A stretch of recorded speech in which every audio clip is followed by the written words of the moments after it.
What is up, guys? Well, with the release of I Know What You Did Last Summer this past weekend, we now have 4 films in this popular slasher franchise. So you know what time it is.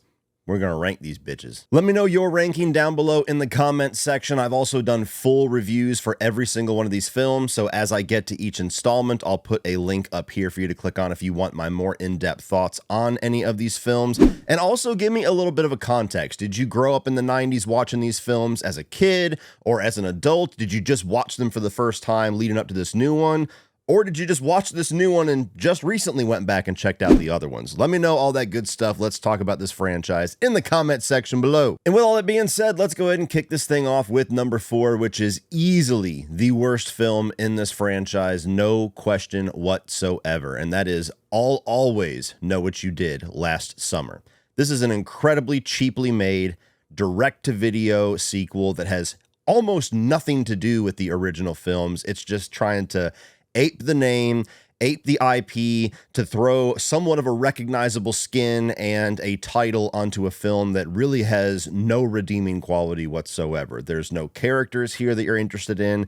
The story is an absolute cheap knockoff where you have these kids that are living in Southport, and there's the legend of the fisherman killer, and so they put on a fisherman costume to try to have like this prank at this fair, accidentally end up causing somebody's death, and then a year later, a fisherman killer starts to take them out one by one. And look, when you see the cover of the DVD and even the poster that they are presenting this movie with looks like it's out of focus, you know what type of movie you're in for, but there's just no so bad that it's good quality that you can even hope for here. It's just bad. It looks like it was shot on a Game Boy. The editing style is erratically stylistic, where there's all these like quick transitions with flashes and static, and it just repeats itself all throughout the film, where it feels like the whole context of the movie, like the actual meat of the movie, there's nothing there of substance, but they're trying to do all this cool stylistic stuff to maybe distract you from how bland the movie is. You don't get any good kills in the movie that could even just bring that little bit of redeeming quality to it, and all topped off with one of the most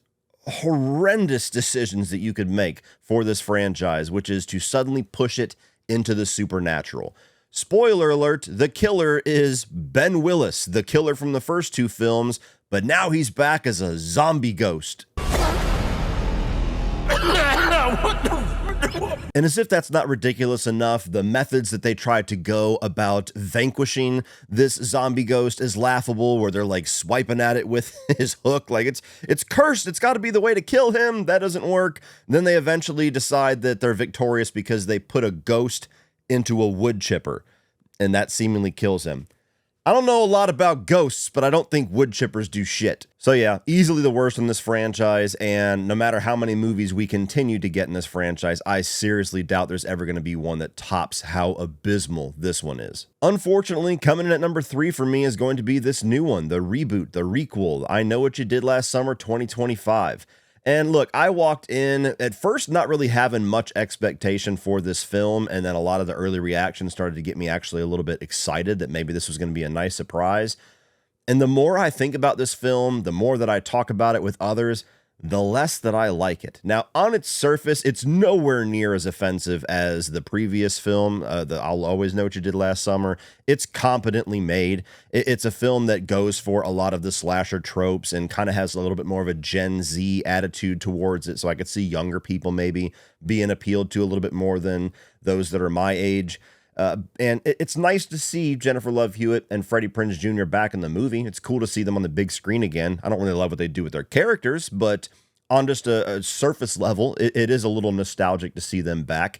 I also like the fact that the movie goes back to certain settings and certain places and events of the first film, so it attacks that nostalgia side of the legacy sequel in a way that's a little different from the other ones that we've seen. You get a whole chase and kill sequence back in the setting where Helen Shiver's sister was killed. I also thought it was intriguing, though it didn't really end up paying off much, how the town is trying to move past the events of 1997 and kind of hide in it, almost like they did in Freddy vs. Jason. And so there's like this conspiracy thing that it's lightly peppered into the film that makes you a little bit more intrigued into the overall mystery, the overall whodunit, wondering if that's eventually going to play a part in the actual answers in the third act. But unfortunately, this is a movie that is just absolutely let down by its script. It's one of the worst written movies that I've seen all year. Not only is the story just poorly put together, but the dialogue is pretty bad. There's times where it almost feels like it's self-aware bad, like they're just trying to be goofy for comedy's sake, and there's other times where it's like, oh my god, these do not sound like human beings whatsoever. Nobody talks this way. I felt like Julie James got incredibly shortchanged in this film. She's just here for exposition's sake and to have a legacy character. She really doesn't play any actual active place in the story, especially in the third act, where it feels like her character should come into the play and be an active player trying to save these new generation of characters from the fishermen.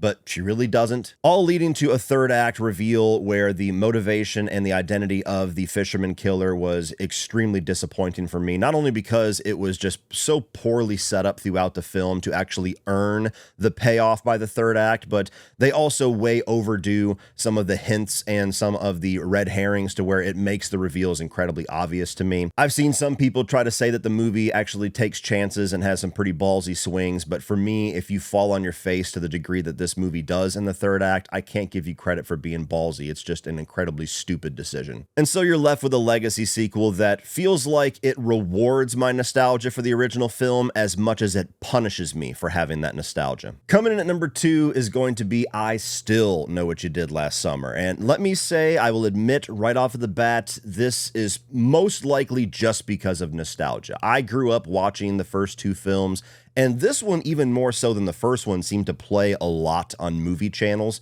whenever I was a preteen.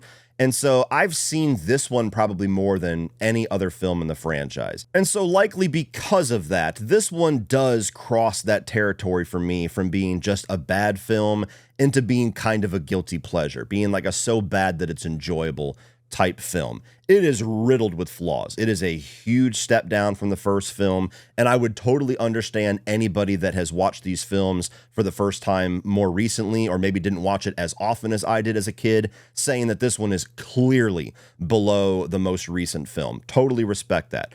But for me, I would much rather rewatch this film than the 2 below it. Like, I just get a lot of enjoyment out of the bad quality of this sequel. On a story level, it makes no sense. Like, this movie had a year turnaround after the success of the first one, so the original director didn't even stay on because he just knew it was going to be a rush job, and it was probably a good choice for him. It feels like they just dusted off some random little spec script that had, like, teenagers go away to the Bahamas and the killer's there, and they just spliced some I Know What You Did Last Summer people and elements into there to make it work.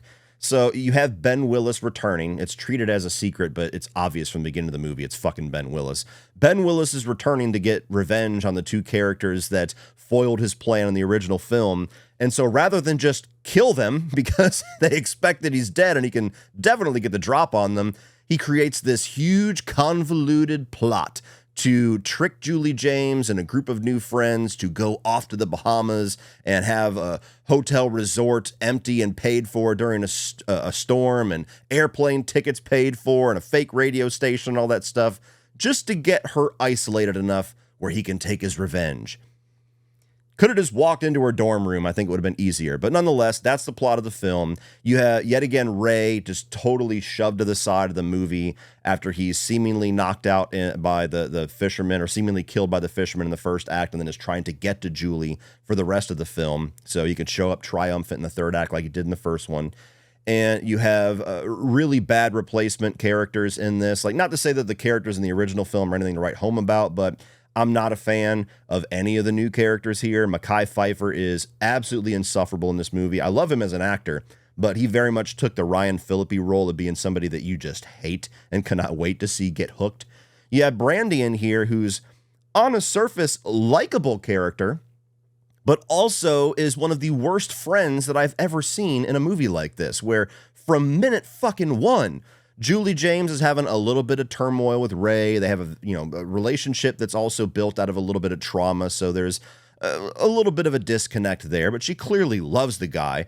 And from moment one, Brandy's like, fuck him. Go fuck this guy Will over here. Like, you should definitely jump his bones. I know Ray's out there trying to make a living and, went through all that traumatic experience in the first film and everything, but fuck the weird guy. Drags him to the nightclub and pushes her in front of Julie. Whenever they get the Bahamas trip, she invites him without even asking Julie, and he's just in the back seat like, I don't know why I'm here. When they get to the Bahamas and they only have 2 rooms, and clearly this would be a very uncomfortable situation, Brandy's like, whatever, go room with him. And then you have Will as a character who, if you don't immediately suspect him as the killer or an accomplice to the killer, which I think most people watching this film pick up on pretty damn quick, he's just a really awkward addition to this group. Like, there was a good version of this character that could have existed where he's actually a pretty decent guy and has some redeeming qualities as the movie goes on, and you're like, oh, okay, Brandy's the one making this weird, but I actually kind of like him. Like, I don't want her to leave Ray, but I feel bad for the guy. Like, somebody should end up with him. He's cool.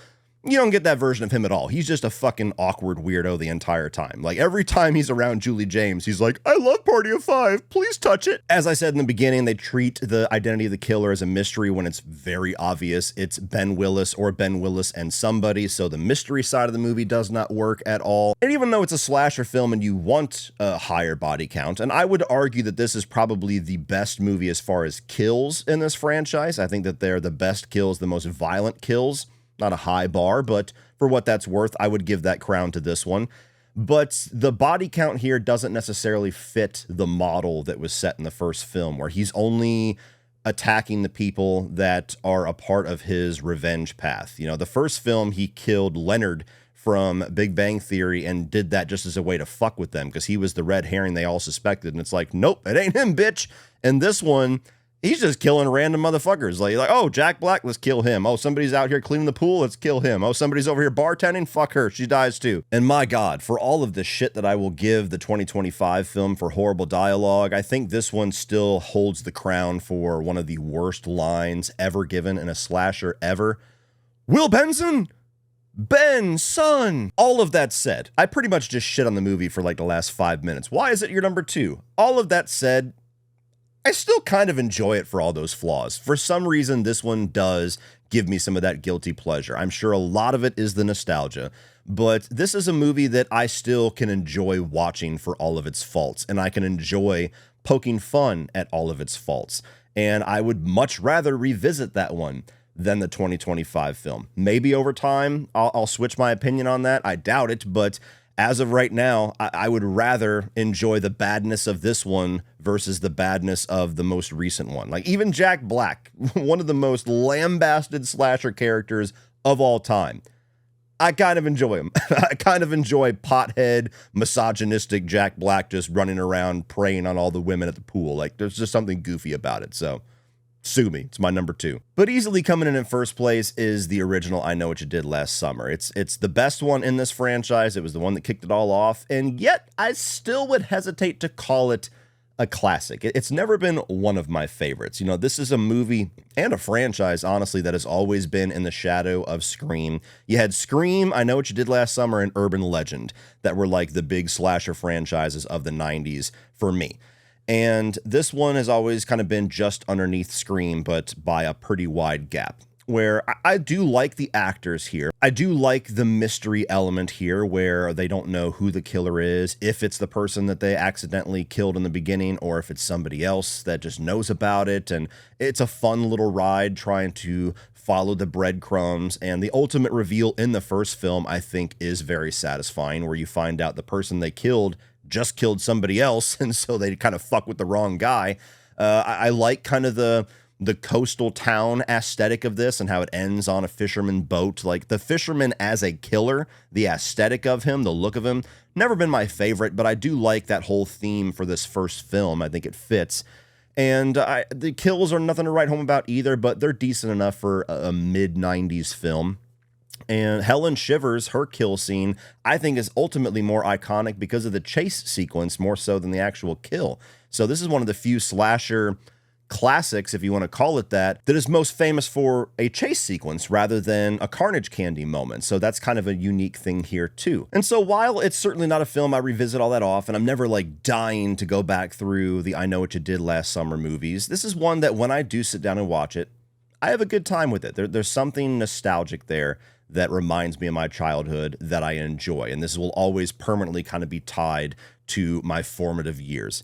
So there's something here that will always appeal to me on some level. But regardless, it is definitely the best film of these four, and to me, easily number one of the I Know What You Did Last Summer films. Well, that's it for this one, guys. If you enjoyed that, please click over here for all of my reviews of the I Know What You Did Last Summer movies. I'm also going to put my spoiler review of the brand new film up here if you want to get into all the nitty-gritty details of the things that I really did not like about it. Like, share, hit that subscribe button so you don't miss everything in the future. And as always, remember, opinions are like assholes, but that doesn't mean you have to be.